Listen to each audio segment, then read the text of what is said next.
Here we have a fish factory. Now you see the workers are all nice and happy. They got gloves on, and we see that this is a canning factory. These are sardines, and in this picture the heads are cut off. Now what these workers are doing is at the end of the assembly line they put them into cans. Now these come from Europe, and the packaging is done right there, miles from where they're caught. This is Manuel. Manuel is the CEO of the company. Now, he's been there for generations. His grandfather, Sebastian, started it. Now, as you can see, these workers, they are fully dressed. It almost looks like PPE. COVID might have given us all some recognition on that. But this sardine factory has gone through thick and thin. A lot of these workers enjoy 8-hour shifts. They get full benefits. It's a great job if you're from this region. So feel good if you eat sardines. You're supporting something good. So Portugal is where these sardines are caught. Sardines can be harvested year-round, but June is when it's most ripe. You can see them all flopping around like little peckers. These sardines, they don't grow to be very big. I don't know if you've ever had one. They're not my favorite, but they are interesting to watch. They just cut their heads off and put them into cans. Now, why do they put them into cans? That's to preserve them. There are many methods. You can actually buy them in jars. You can buy them in cans. You can buy them freeze-dried.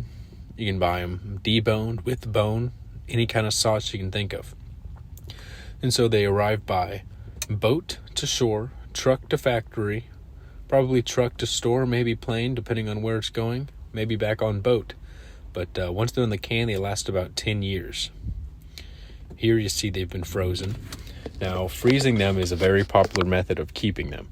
The reason for that is they're a very fatty fish, and sardines will keep their texture even after being frozen.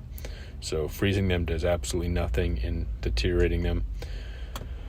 As you can see, they keep them in very large factories.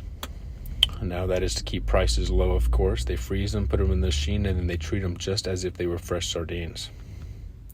We see lots of trays, an absolutely huge number of sardines, something I can't imagine. You know, you try to think about how many whales it would take to eat that many sardines. A crazy amount. But there are more people. There's billions of us, and probably millions that eat sardines. I'm not one of them again, but you know, if you're part whale and you want to try sardine, they are high in protein, healthy for you, and they're cheap. And you support this company. We see the assembly line again. It looks real clean. Not real appetizing, but looks clean. So there's definitely a benefit to that. I'm sure they've got a whole slew of regulations they must follow, but there's a pound of meat right there. If I was a whale, that would look good. These people kind of cleaning them out, making them look like less of whale food and more like whale kind of food for you and me.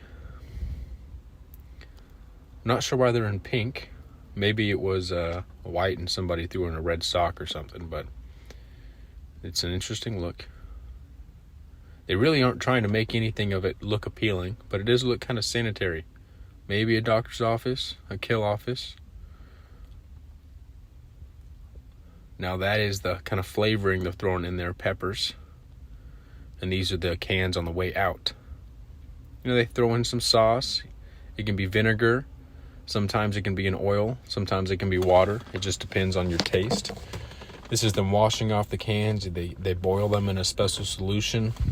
That's to help preserve them. Again, it will last a decade. Napoleon asked inventors for a way to him he could feed his army, and canning sardines is what they came up with. And it was in 1841 that the creator died, interestingly enough. And this is them talking about that Napoleon guy. Now, if I were to eat fish, it would be tuna. That's going to be the next video I do, is tuna. So if you're interested in tuna, you know, like and subscribe, because we'll do another video. This is just kind of the history of Portugal and the wars, and now kind of where they send the fish.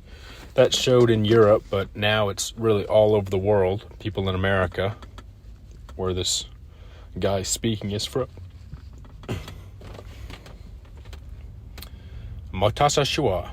So that sounds like Japan, but it's not. It's Europe. And this is just more of the history. You know, they had automobiles back then. Ooh, a tank. So, really, they went through wartime. So maybe then the fish were happy. Maybe there was less fishermen. But now, you know, it's a fish that we don't have to worry about going out of stock. There's an absolute boatload of them. They're smaller fish, so they're on the bottom of the food chain. So they eat, you know, little tiny things and vegetation. Now their habitat has been decreasing, but I think that's the truth of everything. So they're starting to try to farm these things. That'll be the next generation of sardine consumption, is eating farm caught and raised sardines. Looks like you get maybe 8 or 12 in a can. It's got to be at least 2 or 3 rows thick. It's an aluminum can, so please recycle. Man, that just looks so appetizing. My dog would love that. So as a CEO, I don't know how you sell that other than healthy for you, but man, so sardines float. It looks like it was in that kind of boil or broil. They just kind of put their logo right on the top of that aluminum can. Probably the same way they do on soda cans. Throw them through this machine, stack them all up. Throw them on a truck. Throw them on a boat. Throw them on a plane. Get it to me and you. Deliciousness. Lots of steps along the way. I'm glad I don't have to fish for these critters anymore. I just have to, I guess, have a job and then spend my hard-earned money for somebody else to do it. So that looks really appealing. That's got to be chunks of something. So chunks of sardines deboned. That looked better, actually. Kind of like tuna. So maybe that's something I would try. Ramirez Atún. Ramirez. So that's the brand, Ramirez. Shout out to Ramirez. There are lots of different brands, though, so I think Walmart has a brand. I also like Walmart a lot. It says you can eat them just right out of the can. You can prepare them any way you'd like, but it looks like you can certainly just eat them raw. I don't know if I would eat it raw or cook it. I'd probably want to cook it, maybe with some noodles, distract myself from it, a whole lot of sauce. But thank you.